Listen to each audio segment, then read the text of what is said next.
कैसा संकेत है? क्या यहाँ कोई शक्ति है जो हम दोनों के बीच आ रही है? मुझे जल्दी ही यह सब खत्म करना होगा। पूरब ने जल्दी जल्दी मंत्र समाप्त किए और फिर मेघा को गले में माला पहनाकर उसे अपनी पत्नी बना लिया।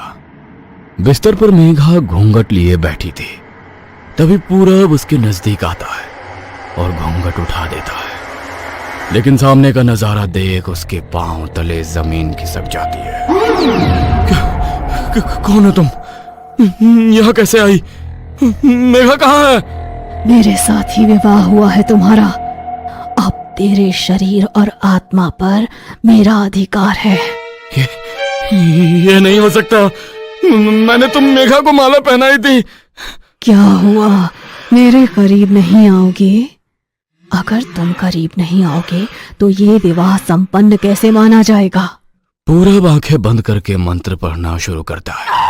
तभी भक्षिणी अपने असली रूप में आ जाती है और सीधा पूरब का गला दबा देती है। पूरब के मुंह से शब्द ही नहीं फूट रहे थे। उसकी आंखें बाहर निकल आई थी और शरीर ढीला होने लगा था।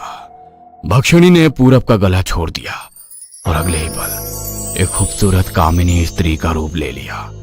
उसकी बड़ी बड़ी आकर्षक आंखें, खूबसूरत चेहरा और मादक मुस्कान देखकर पूरब अपने होश खो बैठा था। सम्मोहन में पड़कर वो उसकी ओर खींचा चला जाता है। कमरे में अंधेरा छा जाता है और कमरे का दरवाजा अंदर से बंद हो जाता है। यह पहली बार था जब शादी के बाद दुल्हन के साथ रात बिताने के बाद पूरब ने उसकी बलि ना दी हो। अगली सुबह पूरब बिस्तर पर लेटा हुआ था।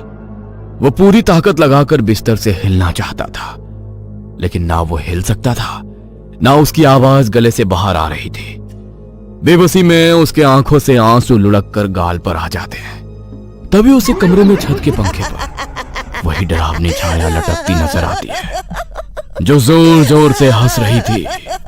तू तो तंत्र का इतना बड़ा पुजारी है, जानता ही होगा भक्षिणी क्या होती है।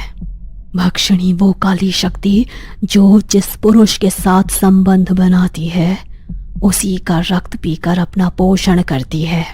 अब से हर रात तू मेरे साथ रहेगा। तेरे शरीर का कतरा कतरा खून पीकर मैं अपनी प्यास बुझाऊंगी।